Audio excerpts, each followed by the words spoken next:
So Godfrey the comedian made a really funny but informative video talking about Travis Hunter and his fiancée. And Travis Hunter and his fiancée made a video, and they were matching pajamas or something like that. And she was saying that when they first met, he wasn't her type, and now they're engaged. And again, listen, she's a pretty girl. She got a nice body. Like, I get it, right? But you get kind of nervous when a woman says like, "Oh, he wasn't really my type." Now, if you listen to old school grandmothers or great grandmothers from back in the day, a lot of them would say the same thing. It's like, I wasn't really into your grandfather much. There's a lot of women who say the same thing, that when they first met the person that they were eventually married, they weren't interested in that guy. And again, most women sometimes, if you look at some of the dudes that some women date and the dudes they end up marrying, it's usually two different dudes a lot of times. If you look at the ex-boyfriend, it's like, wow, you dated that guy? Wow. It's usually kind of two different things, but women usually don't tell you their whole complete dating history. So so as a guy, you're like, oh, I'm the best. It's like, maybe. But the old school grandmothers, they said the same things. Like, oh, I wasn't attracted to your grandfather. Now, again, some dudes end up having that job at Ford or Chrysler. So I kind of helped out. But the difference is those women stayed married to those guys for 20, 30, 40, 50, 60 years. There was a love there. Even if they had issues and problems, you hear stories all the time, like couples who have been married for like 40, 50, 60 years, and then one passed away and another person not soon after passes away right after them. Or they never date or do anything because they love that person so much. So even though they might go into it thinking like, I don't know about this dude, they end up really loving that person. That's different. Today is everything. Everything's transactional today. And used to be a guy like Travis Hunter. This chick will actually be the second wife. Old school dudes used to be, they just had that chick, man. And they were loving high school, they were loving college, and they got married. And they were married, had a few kids, had a family, and then, things happen. And then he ends up getting the trophy wife, right? Who's 9 times out of 10 wasn't as good as the first wife. She's just there because he's a star. But because these dudes got these NIL deals now, and everybody, and you know how much money they're gonna make in the newspaper, she kind of like, oh, who is he? And it's like, oh, how much are you gonna make? And now she got a fat ring. So the Godfrey thing was kind of funny because at the end he was trying to give him advice impersonating Deion Sanders. And it's funny because I never heard someone do a Deion Sanders impersonation, but Godfrey is excellent in that. It's really, really good. Go check it out. But here's the thing. I've seen this story before. Like when you're around, because now everybody calls me Unc, which means I'm really old. But because I am Unc at this point, I've seen these stories time and time again. I've seen, like, there was a recent video of Deion Sanders running away from his ex-wife, Pilar. I remember when Deion got with Pilar. Pilar was in LL Cool J's video for, I think, Doing It. I think it was the Doing It video, and she was in it, and she was beautiful. And much like Travis Hunter's girl. And I remember Deion was head over heels in love with her. Now she was just a video chick. He didn't know anything about her. He just knew I saw her in that LL's video and I wanted her, and he married her. And now he's just like, he can't stand her, right? But Deion went through it. A lot of guys go through it. And again, there's a lot, like, okay, Chris Bosh, right? Chris Bosh, he married, I think I have this right. Like his current wife, his main wife, the wife he's always had, I think she was a stripper at one point, right? But it worked out. She's beautiful. She was a stripper. They got married. And because he was a nerd, like Chris Bosh was a nerd. And because I remember seeing stories about he loved telescope and stars and all that stuff. It's like, okay. Because I wasn't sure how long they were going to marry. We're just going to stay married.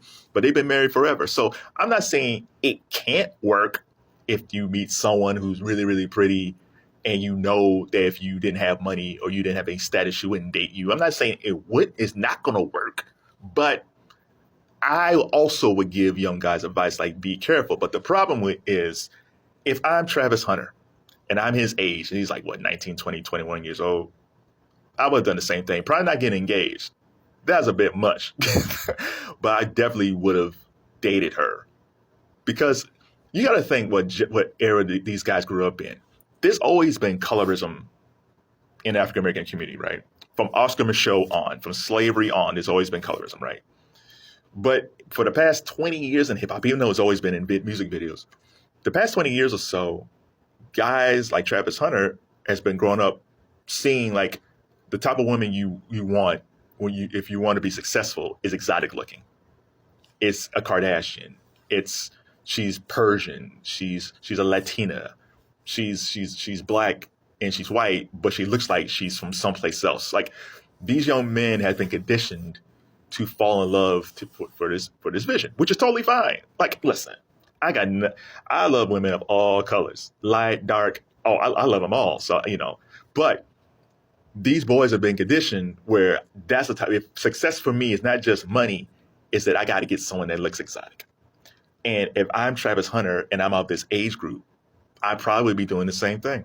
Because I've been watching these rap videos for years upon years upon years upon years. And they're telling these young men, hey, that's the type. If you want to be successful, that's the type of woman you should have.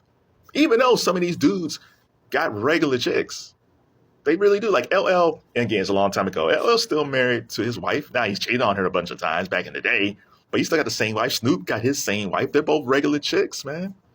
But it's different. These guys want the beauty queens now. The problem is most of these women who look like this usually don't date guys who look like Travis Hunter. Now, again, nothing wrong with Travis Hunter.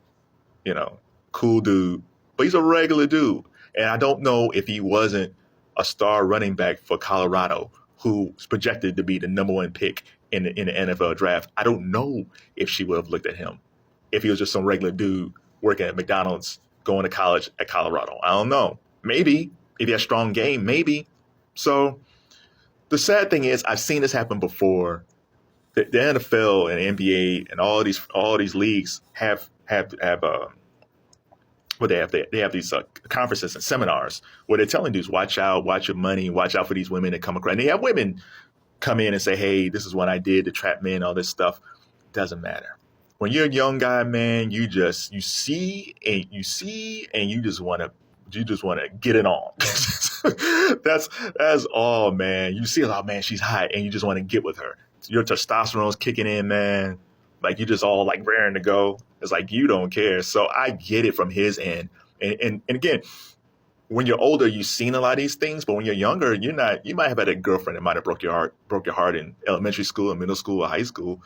But you still are very hopeful about relationships. You're very hopeful. You believe this woman it really cares for you and she loves you and she's always going to be there for you. And for his sake, I hope that she is always going to be there for at least 10 years, at least 10 years, because the marriages don't last that long. So I hope and pray that even though she said that she said he wasn't her type, I hope that she'll still be around with him 10 years, 20 years. I hope that's the fact. But in these days and times where women will divorce dudes and live off child support or just have babies with athletes and just live off child support, you do have to be careful. But the thing is, these guys just grew up in an era where their friends all got kids and they just, well, I'm supposed to have a kid.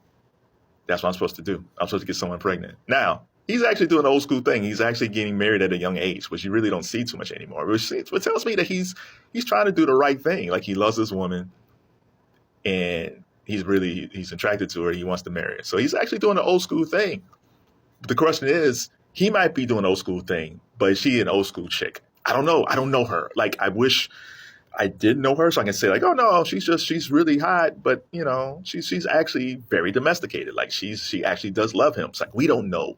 We just have to sit and watch. I would have say, hey man, do a prenup. Love her. Make her sign a prenup.